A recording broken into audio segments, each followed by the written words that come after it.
Hi, I'm John Strohmeyer with Strohmeyer Law, and today we're discussing the differences between a last will and a living will.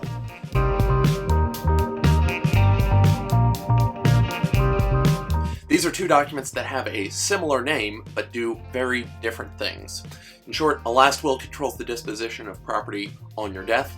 A living will, or an advance directive as it's sometimes called, will direct your preferred method of care if you can't make your own decisions.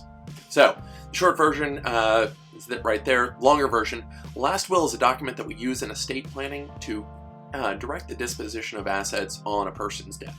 We're going to be looking at who is in control by naming either an executor or an administrator of an estate, and then providing for payment of certain bequests, who receives what, how do we want to make sure that assets get paid out to the beneficiaries. A living will, or here in Texas also known as an advance directive, does a different job entirely. While both say will, the advance directive actually provides for a method of care while you're incapacitated. Now, a living will usually gets executed and delivered at the same time as a medical power of attorney and really functions as an adjunct to that document. It's there to make medical decisions while you're alive, and obviously if you've passed on, we can't make any more medical decisions for you. So think about it this way. The advance directive, or that living will, is going to act as a set of handcuffs on your medical agent. Your medical agent, who is appointed in a medical power of attorney, is able to make any medical decisions that you could make if you were able to do so. Now, the medical agent cannot act if you still have capacity. So if you're riding your bike, get hit by a car, and have only broken your leg, you're able to interact with the doctors. Your medical agent, even though appointed in an effective document, can't make any decisions for you.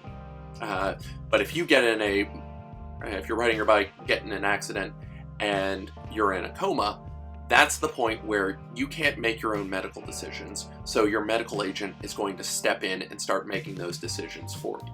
Now, they can't make any decisions you would otherwise be able to make, or wouldn't be able to make. So here in Texas, among other things, you can't have a medical agent consent to electroshock therapy because you, even if you had capacity, couldn't consent to that type of treatment. Now, the medical power of attorney document will allow you to make some special requests.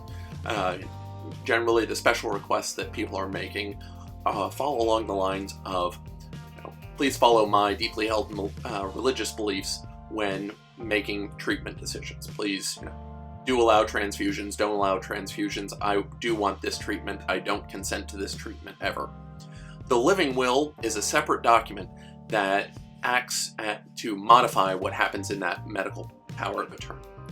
And from the state of Texas, we get two situations where it will be effective.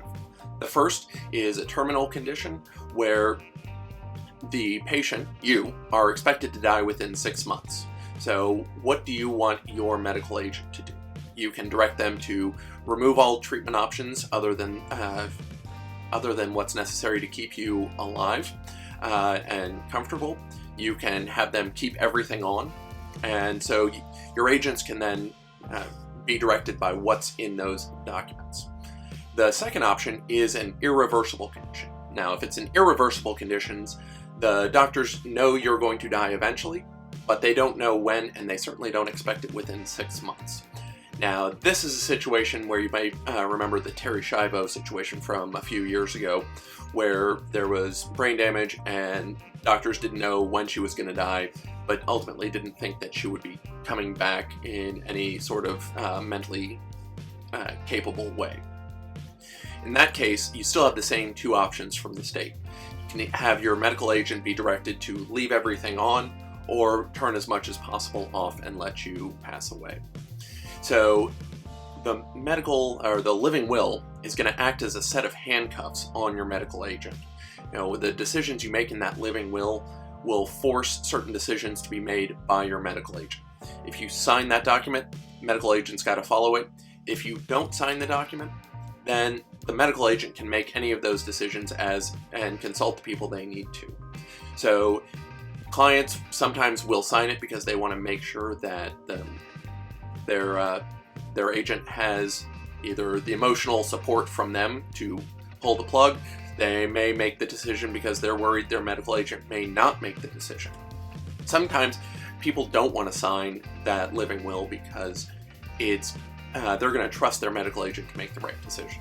So to sum up, the last will is a document we use to govern the distribution of assets after death.